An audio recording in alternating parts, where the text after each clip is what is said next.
Hola, ¿qué tal? Un gusto saludarte. Buenos días, buenas tardes, buenas noches, dependiendo del horario en que estés revisando esta clase número 5 de ética profesional. Hemos revisado a lo largo de estas 4 clases anteriores que la ética la vamos a englobar demasiado en normas, demasiado en situaciones filosóficas, demasiado en el antecedente de las acciones. Eso lo vamos a estar revisando. La clase número 4 viene la introducción que te dije. ¿Qué relación tiene la ética con la pedagogía? Yo te planteé mi discurso en por qué hay un respeto, en por qué hay una situación de comprensión, en la situación del reconocimiento de habilidades, en la situación de un conocimiento mutuo, en la situación de una valoración del conocimiento. Todo eso es una ética profesional. Por lo tanto, si ya empezaste a revisar tu proyecto, ahora ya lo vamos a empezar a enfocar a por qué es ética profesional y qué documentos me van a avalar a hacer una ética profesional. En la clase pasada revisamos que el tipo de normas, ya son jurídicas, morales y religiosas, van encaminadas a las acciones buenas o a las acciones malas que vamos a realizar. En ese aspecto de las normativas, sabemos que es un conjunto de reglas, conjunto de situaciones, conjunto de leyes que van a regular mi conducta. Al saber que vamos a estar regulando esa conducta, las normas me van a servir para tener la forma adecuada de comportarme en cierto lugar. Ahora esas normas institucionales, esas normas profesionales, vamos a ver cómo tengo que yo funcionar dentro de un plantel directamente o dentro como servidor público, porque de eso trata el documento que te mandé, que tienes que empezar a trabajar para tu proyecto, ¿ok? Vamos a la clase número 5 y aquí viene el objetivo de la clase. Seguimos en el temario de la unidad número 2 y ahora vemos códigos gremiales y otras normas técnicas para los servicios educativos. A eso se refiere que vamos a encontrar documentos, leyes, estipulaciones concretas, jurídicas y morales, las cuales van a hacer que yo me comporte de una manera adecuada y profesional dentro de mi salón de clases. Si nosotros nos vamos a esa parte, te voy a pedir un favor. Recuerda que vamos a tomar asistencias en las clases. A esa asistencia primero recuerda ponerle like y ahora colócame de esa parte, colócame qué nos rige a nosotros como persona. Una norma religiosa, una norma jurídica o una norma moral. ¿Qué te rige como persona a ti para comportarte adecuadamente en las situaciones que tú vives? Anótalo acá abajo, cualquiera de las tres. No me lo justifiques porque cada una se justifica con su contexto y su realidad, ¿vale? Solamente toma la asistencia estamos en el minuto 3, por lo tanto, ahí pido que me tomes la asistencia. Estamos en el minuto número 3, exactamente ahí tómale like y ahí me vas a notar qué tipo de norma rige tu vida. Norma religiosa, norma jurídica o una norma moral, porque de eso trabajamos la clase pasada. Ya que trabajaste este tipo de situaciones, ahora nos vamos con qué son las normatividades institucionales o las normatividades técnicas del profesional. Ok, nos vamos a la primera parte, que es la normatividad. ¿A qué se refiere la normatividad? Que dice, la normatividad son normas jurídicas de diferentes jerarquías, que pueden ser constitucionales, legales o administrativas. Aquí ya nos vamos a enfocar que son normas educativas, normatividades educativas, el cómo voy a trabajar, cómo voy a regular mis emociones, cómo voy a regular mi comportamiento dentro de un salón de clases. Aquí menciona que puede ser por jerarquías de poder, jerarquías de Estado, constitucionales, legales y administrativas. Desde el Estado, desde la parte regional hasta la parte local, que viene desde la federación, desde el municipal o el estatal hasta tu propia dirección. Esa es la parte jerárquica de la normatividad educativa. Aquí menciona abajo que su acción no es ajena al contexto nacional o regional, que no desconocen que no existan, saben de su existencia, avalaron y aprobaron esa existencia de normatividades. Vamos a ver 4 documentos importantes que me van a regular el contexto de nuestra enseñanza. Tal vez algunos ya los viste, no recuerdo si yo te di supervisión escolar, no recuerdo si yo te lo di de manera digital, pero si lo llegaste a tomar conmigo, ya sabes de qué vamos a estar trabajando, porque esos documentos en algún contexto yo te lo expliqué. Y se relaciona mucho tal vez supervisión escolar porque nos habla de normatividades y reglas, y aquí en ética profesional nos regulamos por documentos que me van a estar haciendo un engranaje en mi forma de trabajo. A eso nos vamos a estar enfocando, ¿vale? El primer punto, quiero que me contestes esta tarea porque son los 4 documentos que vamos a estar trabajando. Antes de revisar toda la tarea, que ya tal vez ya le hice toda la lectura a las diapositivas, antes de revisarlo, contéstame aquí. ¿En qué consiste la Constitución Política? Justamente en el artículo 3. ¿De qué trata la Ley General de Educación? ¿Qué establece la normatividad mínima? ¿Y qué establece el Código de Ética y Reglas de Integración? El primero es un documento constitucional. El segundo es un documento regional, o tal vez incluso hasta constitucional, porque lo avala a través de algo. Y eso ahorita lo vamos a ver. La normatividad mínima es una jerarquía local. Incluso también puede ser estatal o federal, todas. Y el código de ética yo sí te lo mandé, y este sí es estatal, yo te lo mandé, y de eso vamos a estar trabajando el proyecto. Aquí me vas a anotar tu primera tarea. Por lo tanto, en plataforma ya viene cómo lo vas a hacer, cómo lo vas a desarrollar y qué tienes que desarrollar, ¿vale? Por eso viene el cuadro en blanco. Cuando vienen este tipo de cuadros, imprimes, contestas, escaneas, cargas y punto. A eso se refiere. Y de estos 4 puntos tal vez vamos a estar hablando. Si tal vez no conoces, no te los voy a dar en gran escala, porque esto ya lo ves en otra materia. Son documentos solamente que te voy a dar una reseña de por qué ellos me sirven como ética profesional, ¿vale? Si tal vez desconoces algunos puntos o no estás dentro del contexto, vete a echar un clavado Google, y si no tienes el documento, pídemelo. Yo te lo puedo mandar, porque todos esos documentos, cuando te conviertes en un servidor público federal o estatal dentro de la educación, tienes que conocer mínimo esos 4 puntos para tener una ética profesional, porque si haces un compromiso al estar dentro del Estado, si tienes un compromiso al estar dentro de la federación, porque te conviertes en una figura representativa del Estado, y como figura representativa debes de tener una ética profesional. Y la mayoría dicen, no, es que no hacen ética, no hacen una situación de juramento. Ya no existen esos tipos de éticas, ya no se hacen juramentos profesionales. En la época del siglo XX se hacían y se daba una protesta y se regía a respetar ciertas indicaciones profesionales. Actualmente no, solamente se hace una firma avalada de ciertos documentos que ahorita te voy a presentar.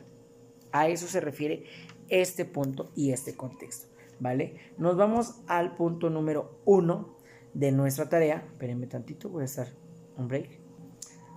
Regreso. Se refiere al punto número 1, que estamos hablando de la normatividad escolar. A esta normatividad educativa está integrada por normas jurídicas de diversas jerarquías. Ya lo expliqué. La primera jerarquía, nos vamos con una norma institucional. ¿A qué nos referimos con norma institucional? Es la adecuación, o es la conducta, o son reglas, o son leyes que estipula directamente un documento llamado Constitución. Consignado por una organización política de un país. En nuestro país se le conoce como la Constitución Política de los Estados Unidos Mexicanos. Antecedente histórico desde 1917, modificado en la actualidad en el 2022, con algunos puntos jurisdiccionales en este año lectivo. Por lo tanto, nosotros como normatividad escolar nos vamos a enfocar en 3 aspectos. En esos 3 aspectos, En esos 3 aspectos, no son 3, perdón, 4. En esos 4 aspectos solamente nos vamos a enfocar de tantas leyes, nos vamos a enfocar en 4 artículos constitucionales. En esos 3 o 4 artículos constitucionales, dependiendo cómo lo quieras relacionar, porque va encaminado solamente a un enfoque escolarizado, los vamos a tener que memorizar más el primer artículo que tenemos. Si nosotros observamos las diapositivas, voy a expandir esto, tenemos los 4 artículos que vamos a trabajar. El primer artículo es el artículo 3. Si tú sabes y contextualizas de qué trata el artículo 3, es un precepto. Si nosotros nos vamos a un precepto, es una indicación estipulada fundamental que define características y los fines educativos. Si tú recuerdas clases de otras asignaturas o recuerdas clases de primaria o secundaria porque lo ves, o de Derecho Positivo Mexicano en la preparatoria porque lo ves, el artículo 3 es que toda persona tiene derecho a una educación de calidad, de excelencia, igualitaria y equitativa. A eso se refiere la educación. Avalado diferentes procesos desde educación preescolar a educación media superior, teniendo una autonomía en educación superior. Por lo tanto, el Estado es el responsable de surtirte de una educación básica de 4 niveles, fundamentado en que el 4.º nivel no está estipulado como legal, como todos lo pensamos, es tentativo A. Por lo tanto, los 3 primeros niveles sí son obligatorios, forzosos, que el Estado te los remunere. Es lo que mencionaba el presidente actual, que la educación es gratuita, sí. Condiciones, sí. Pero el Estado te tiene que proporcionar 3 primeros niveles. El 4.º nivel es con situación relativa a algo equitativo porque ya el Estado no lo proporciona en su totalidad. El 5.º nivel en el que estamos ahorita ya es una cuestión externa y autónoma. Por lo tanto, nos vamos al precepto del artículo 3, derecho a la educación. A eso se refiere. Artículo 3, derecho a la educación. Con diferentes fracciones, de verdad, con diferentes fracciones, pero su punto principal es derecho a la educación. Tú como docente, tú como futuro pedagogo educativo, tienes que tener bien presente los puntos claves de la educación: calidad, excelencia, equitativo y igualitario. A eso se refiere. Y lo tienes que tener marcado porque lo tienes que hacer respetar dentro y fuera de una institución pública, la escuela, y dentro de tu ética profesional, ¿vale? A eso lo vamos a estar trabajando, que el artículo 3 es la base de nuestra ética profesional, porque nos lo estipula nuestro Estado, porque lo estipula nuestra norma jurídica superior. A eso se refiere. Posteriormente, leyendo la Constitución, nos seguimos desmenuzando que entra también al artículo 31. Sí, artículo 31, tal vez no lo sabías. ¿Por qué? Porque se restableció a partir del 2017, 2015, que en el artículo 31 establece que las obligaciones de los padres para que sus hijos vayan a la escuela. Sí, los padres están obligados a que los hijos asistan a una educación y que tengan presente la calidad y tengan presente el acompañamiento de sus hijos en la escuela. Sí, está obligado. Está obligado que el papá esté atento a los alumnos. Está obligado que el papá atienda llamados institucionales. Está obligado a que el papá apoye en conceptos institucionales como tareas, trabajos, excursiones, visitas, tareas extracurriculares. Sí está obligado y lo tenemos estipulado en el artículo 31, basado con el precepto del artículo 3. ¿Vale? Pero también está dentro de nuestro documento jurídico, el artículo 31. Posteriormente seguimos revisando, seguimos hojeando la Constitución y nos vamos con el artículo 73. Tal vez ni siquiera ubicabas de qué trataba el artículo 73. Pero el artículo 73 establece y sostiene las escuelas, así como cómo dictaminar leyes encaminadas para la distribución de la función educativa. Aquí es donde avala que el Estado está obligado a crear, mantener y sustentar planteles educativos. pero ojo, lo menciona con letras pequeñas, que también el Estado y la sociedad están ligados a trabajar en conjunto para respetar esas instituciones y su mantenimiento. La educación es gratuita, eso yo lo sé, porque a mí como docente me paga el Estado para inculcar un saber, sí, pero la institución pública no se mantiene de aire, eso es real. Aquí el artículo 73 lo refiere a que si vas a pedir una educación de calidad, vale, tu Estado lo estás anotando y lo estás resaltando en el artículo 73, que tú también debes estar responsable de las situaciones del plantel, pero ojo, también la sociedad y los servidores públicos somos responsables de cómo mantener y tener en buenas y óptimas condiciones esos planteles. A eso se refiere el artículo 73, del mantenimiento y la estabilidad de esos servicios. Y por último, casi en las finalidades de las hojas del artículo de la Constitución, nos vamos al artículo 123.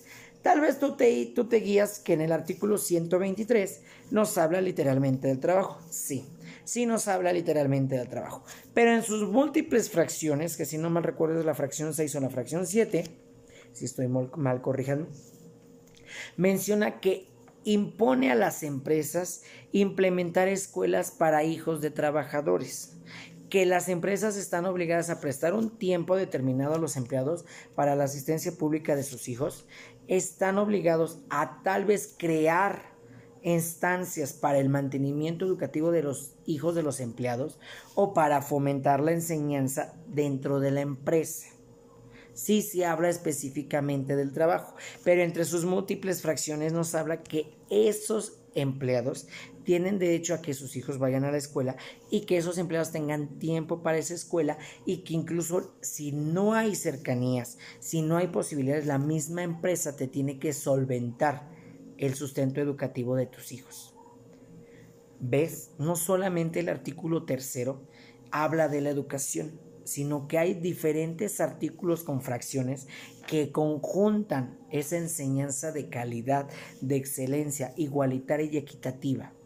Pero simplemente el precepto número 3 es el que nos va a dar la base para desgranar todo el contexto educativo. Vale, a eso nos vamos a la primera situación. Ya que te estoy dando los ejemplos de la tarea, pues ya lo puedes estar trabajando. Pero en esa primera normatividad constitucional nos vamos al artículo 3, artículo 31, artículo 73 y artículo 123. Todos relacionados, pero el más grande, el artículo 3, ¿vale? Posteriormente nos vamos al segundo documento, las leyes educativas. Se denomina ley a los cuerpos normativos de derecho escritos por el Estado.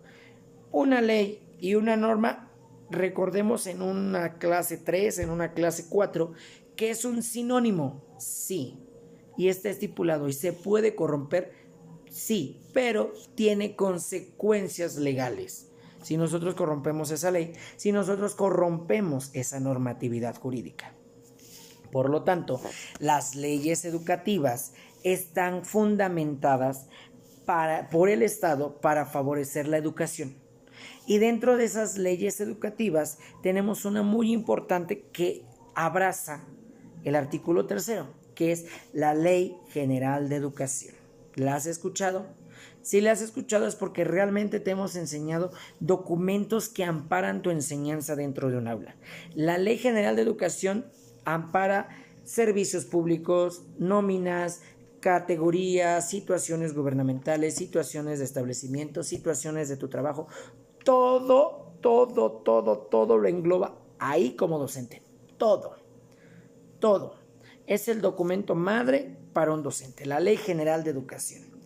Te digo, si tal vez estuviste conmigo en una asignatura de que es ética profesional, yo te di punto y coma, santo y seña de cada artículo que tenemos que casi memorizarnos aquí, con gafete y todo. Ok, en esa parte de la Ley General de Educación, ¿qué es la Ley General de Educación?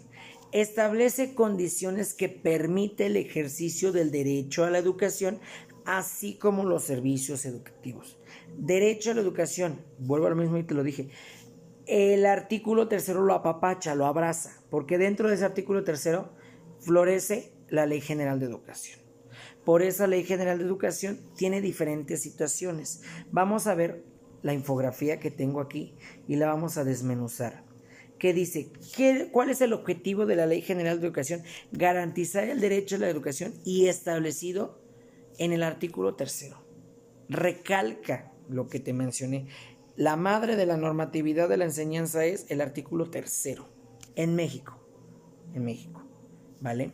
Y esta parte habla de las situaciones normativas, jurídicas, institucionales del trabajo dentro de una escuela. El Estado, a través de la nueva escuela mexicana, buscará la equidad, la excelencia y la mejora continua de la educación. Son los preceptos de las palabras claves que yo te dije hace rato en el artículo 3. Solamente que los está resaltando. Calidad, excelencia, equitativo y igualitario. Te lo dije. ¿Cierto o falso? Aquí viene. Es uno de los puntos que te está hablando la Ley General de Educación. También te menciona de los planes y programas de estudio que están integrados para favorecer la educación de los niños y tener una estricta situación educativa y didáctica con el personal.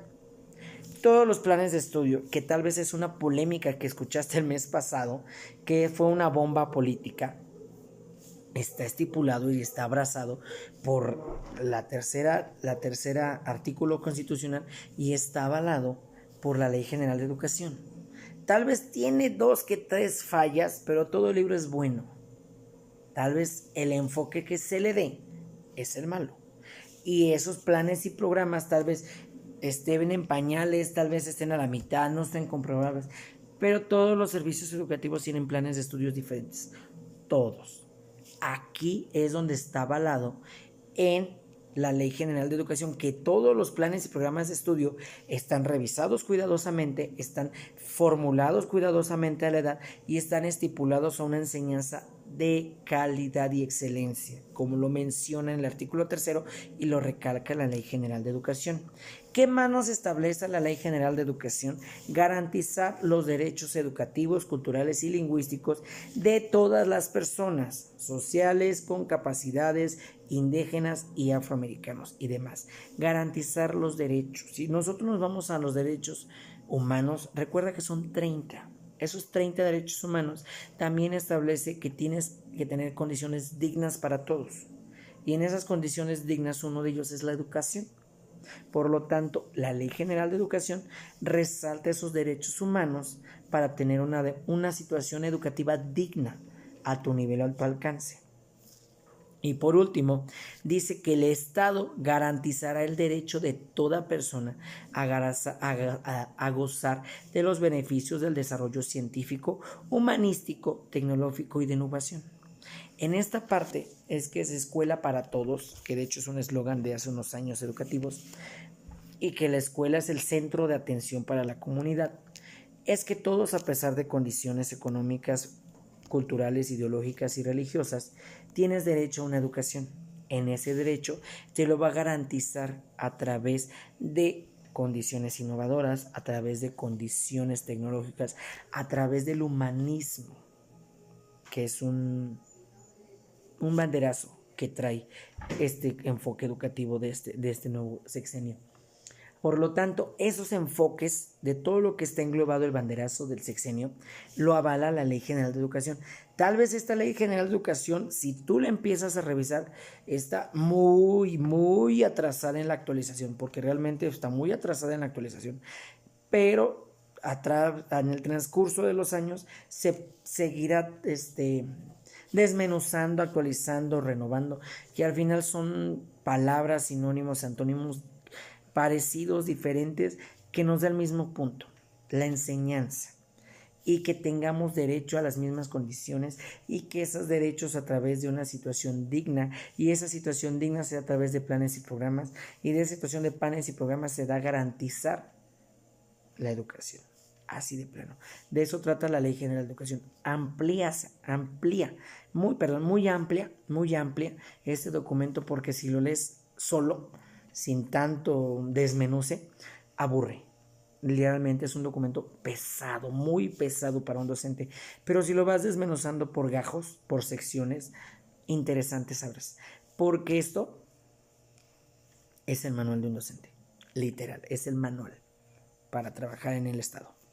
Nos vamos al tercer documento, que es algo ya jerárquico regional, que es la normatividad de operación escolar. Ya ahora entramos directamente a la institución. Si ya entramos directamente a la institución, nos vamos a la normatividad mínima. ¿Has escuchado hablar de la normatividad mínima? No, ok.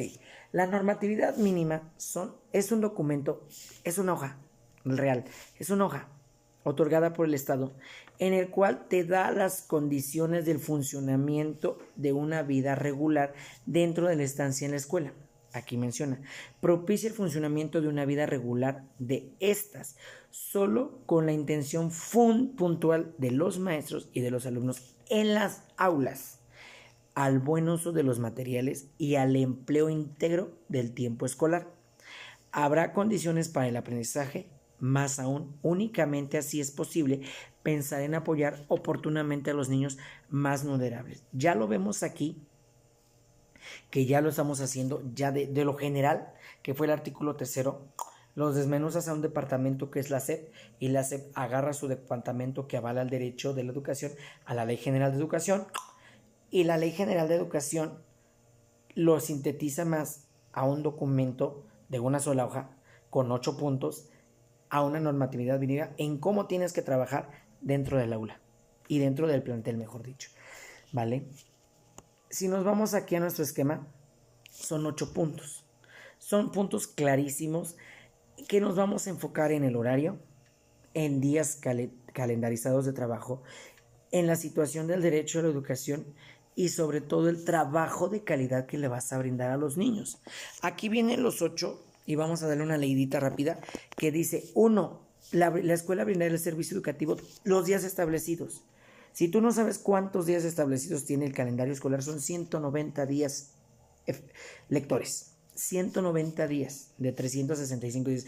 Son bien poquitos, los maestros tienen hartas vacaciones. No te creas, no te creas. Pero son 190 días aprovechados de manera obligatoria para la escuela, ¿correcto? Obligatoria. Segundo punto, que todos los grupos escolares de todas las escuelas deben de tener maestros todo el día y todos los horarios. Si tú te acuerdas, tal vez dijiste: ay, en mi primaria no tuve maestro de cuarto como 3 meses. E iba el director y después iba otro subdirector y después cambiaban de maestro. Ok, el Estado está obligado a cumplir esta función número 2. ¿Cómo lo cumple? A través de un concurso para asignar una plaza. Pero está obligado a que todos deben de tener grupo, y si no tienen las condiciones de darte un maestro, el director tiene que fungir en ese grupo porque tiene que respetar la normatividad mínima con el artículo número 2, que los maestros deben de estar en su salón de clases, ¿vale? Número 3, los maestros deben iniciar puntualmente sus actividades. Tu jornada escolar en educación primaria de 8 de la mañana a 12:30. En educación preescolar de cuarto para las 9 a las 12:30. Educación secundaria de 7 de la mañana a 1:10 o 2 de la tarde, dependiendo el enfoque, general, telesecundaria o técnica. Y media superior de 7 de la mañana a 2 o 3 de la tarde, dependiendo del enfoque, si es técnico o es oficial. Viste que tenemos que tener las condiciones puntuales para trabajar dentro del aula. Todos debemos iniciar puntual. Tal vez te encanta llegar tarde a tus citas. Aquí no podemos, porque tienes que respetar esta normatividad jurídica, que es la normatividad mínima en el punto 3. Que tus clases llueve, truene, relampaguee, se está cayendo el cielo y se está hundiendo la tierra, tienen que iniciar puntualmente. Turno matutino, ya no te explica el turno vespertino, puntualmente. Punto número 4, todos los alumnos deberán de asistir a la escuela obligatoriamente. Si el papá no lo manda, está violando también una normatividad y una ley, que es el derecho a la educación. Si la viola, está bien, pero tú estás aplicando la normatividad número 3, que tú estás aplicando tus clases puntuales, y si el niño no llega, ya son condiciones externas que no te tocan. Pero están obligados todos a asistir a las clases puntualmente. Es ahí donde enfocamos el reglamento de, ay, ¿por qué no cierran la puerta 2 minutos antes de las 8? Porque el maestro a las 8 tiene que estar en su salón de clases. Eso es real, ¿vale? Número 5. Los materiales educativos estarán a disposición de todos y se usarán correctamente. Todo lo que está en la escuela, el alumno, el docente y el director tienen derecho a utilizarlo. El pizarrón, las bancas, los sanitarios, los marcadores, todos los servicios que esté dentro de la escuela, porque al final de cuentas te lo establece el artículo 71 de la Constitución, que el Estado te brindó esos servicios. Por lo tanto, no los puedes restringir. Obvio, al final por el cuidado de esos servicios, porque son muchos alumnos, son muchas manos, son muchas generaciones, solamente te dan un borrador o un pizarrón para 30 años de educación, lo tienes que cuidar, ¿cierto? Eso se refiere. Número 6, el tiempo escolar se ocupa solamente para actividades de aprendizaje. Maestro, por normatividad y por ética profesional, te lo estoy restableciendo aquí en la cara. No cuentes vida privada, no hables de aspectos personales, no hables de emociones profesionales. Tu obligación, tu normatividad y tu ética profesional es que tienes que estar hablando de enseñanza, no de por qué le caes gorda al director, no por qué tienes conflictos con los papás, no por qué te estás divorciando. Y me he enfrentado con eso. Maestro, ¿y usted por qué no cuenta su vida privada? Porque no es mi función. Maestro, cuéntenos qué pasó ayer. Es cosa que les vale 2 metros de cacahuate, señores. Así debes de ser. Tu función lo dice la normatividad mínima número 6. Todo el tiempo debe de ser educativo, no chismoso. Desde una sopa de letras ya es un aprendizaje educativo. Desde jugar la plastilina ya es un aprendizaje educativo. Ojo, justificado, justificado. ¿Vale? Número 7. Las actividades que propone el docente, todos los alumnos deben de participar en ellas. El alumno estando en tu salón de clases debe de trabajar lo que le impongas, debe de hacer las actividades que le impongas de manera educativa, ¿vale? Y número 8, todos los alumnos consideren el dominio de lectura y razonamiento matemático. Ya no tiene. Base fundamental, lectura, lenguaje y habilidades matemáticas, razonamiento. Esa parte de la normatividad, como ves, ya te engloba una ética profesional, porque si fallas en una de estas, ya estás fallando por todos los documentos que van de la mano. Si fallas en llegar tarde a tu trabajo, falla tu normatividad mínima, falla tu Ley General de Educación, porque también habla de eso, y fallas en el artículo 3 porque ya no estás dando una educación de calidad ni de excelencia, ya no, porque estás fallando. ¿Cómo ves que tu ética profesional, si fallas en un punto, fallas en todos los aspectos que vas arrastrando, en todos los aspectos que vas trabajando? ¿Complicado? Sí, complicadísimo. Pero así son las condiciones. Y por último nos vamos a... No, me falta otro documento. Y aquí viene tu tarea número 2. En esta tarea número 2 me vas a realizar un decálogo del maestro. Como ya te dije que es la normatividad, el decálogo es los buenos aspectos, los aspectos positivos de ser un buen maestro. Puedes googlear y hay muchos, pero vienen las especificaciones que tienes que hacer en plataforma. Y por último, tu proyecto. Código de conducta y reglas de integridad. Si ya le diste una ojeada, el Estado te propone valores, misiones y visiones que tienes que trabajar dentro de las escuelas, sin violar los 3 documentos que ya te nombré, porque van de la mano uno tras otro para estar trabajando. ¿Qué es el código de conducta? Son instrumentos de carácter obligatorio y de observancia general, o sea que lo conocen todos los servidores, para las personas servidores públicas de la SEP, cualquiera que sea su nivel jerárquico, especialidad o función, sin perjuicio de lo establecido con otras normas o disposiciones que regulen su desempeño. Esta parte que al integrarse a la SEP estás obligado a conocer y asumir el compromiso de respetar estos códigos de conducta. Vienen muchos valores. Si nosotros vimos la tarea de la escala de valores se me fue el autor. Ay Dios, recuérdenme, el autor se me fue. Si tú recuerdas en la clase 2, 2, 3, no, creo que 2. Vimos escala de valores del autor, Oscar, no me acuerdo, se me fue el nombre. De la escala de valores vienen ahí 30 valores. Si tú lo recuerdas, aquí mismo en el código de conducta viene una escala de valores conforme a lo que nos va a estipular el Estado.